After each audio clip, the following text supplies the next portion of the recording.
Yes, mbaye ikaze kuri Bombo Cry Empire nk'ibisanzwe kabisa. Tuje muri analyse, tuje muri bwa busesenguzi bugenda burushaho kugenda buba imbite. Urubanza rero rwaburanyishaga Kazungu ndetse na leta wa Ingufu Jean n'abandi bakozi bose byakekwaga yuko batanze uburozi mu baturage, ubu byamaze kuba byamenyekana cyangwa se byamaze kuba byemezwa. Urubanza ruza kuba kuri no tariki 25. Rero ibyavuye mu rubanza nuko Kazungu yaje kuba yihakana uruganda rwa Ingufu Jean yuko nahahuriye nabyo, kandi icy'ingenzi yavuze yuko nawe yari umukozi bimwanditse ariko atari ibyo. Nubwo nakoze ikiganiro ubutambabwira yuko uru ruganda rwa Ingufu Jean ari ubwo umwe mu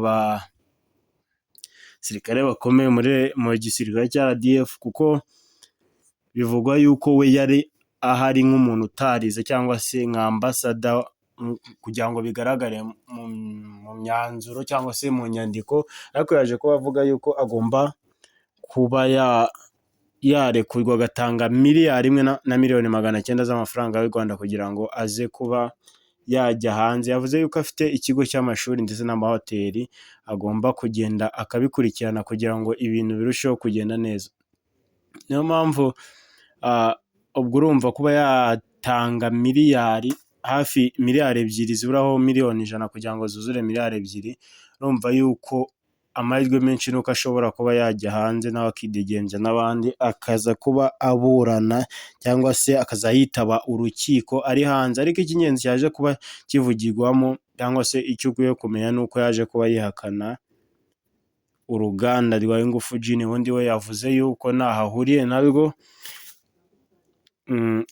Icyabiteye kugira ngo uruganda rumwandikweho yuko ari bamwe, ariko nanone bareba muri system cyangwa se bamubaza ko rukwanditseho akihakana ati nari mfite ba engineer bavanga ibyo bikoresho. Niyo mpamvu nje kubabwira, hari engineer waturukaga mu gihugu cya Uganda, we niwe wavangaga produit. Yaje kubafata inzoga zose zakorwaga na Ingufu Jean azoheza mu gihugu cya Uganda ngo bazisuzume, avuga yuko ari akagambane. Niyo mpamvu mwumvishe Uganda ivuga yuko yasuzumye ibintu isanga byujuje ubuziranenge. Sinzi batazi impamvu leta y'u Rwanda cyangwa se Rwanda Standard Body y'igihugu cy'u Rwanda yaje kuba ibihakana. Undi mu engineer wa Ingufu Jean we yavuze yuko byabaga byujuje ubuziranenge, byose bikorwa neza, kuko n'igihugu cya Uganda cyaje kuba gisanga byujuje ubuziranenge. Ikibazo kiza kuba ikirere, ikibazo kiza kuba kivuga yuko ibyo bitagenda. Engineer wa Ingufu Jean w'umunya-Uganda wakavuga ati nta bimenyetso mufite byerekana yuko Ingufu Jean ariyo yateye ikibazo mu baturage. Nta muturage mwapimye ngo musange icyamuteye ikibazo ari inzoga za Ingufu Jean. Ingufu Jean ngo yakoraga ibintu byujuje ubuziranenge, niko baburanaga ifungurwa ry'agateganyo ariko bavuga, kuko ngo byose byabaga bikurikije amategeko. Kuko bamwe mu ba engineer ba Ingufu Jean baje kuba bafatwa baturukaga mu gihugu cya Uganda, bo baje kuba bafata zimwe muri produit bazijyana mu gihugu cya Uganda, baza kuba bazisuzuma. Barangije kuzisuzuma bazisanga zujuje ubuziranenge. Niyo mpamvu rero we ari kuvuga yuko ahubwo ari agatego k'igihugu kiri kubatega.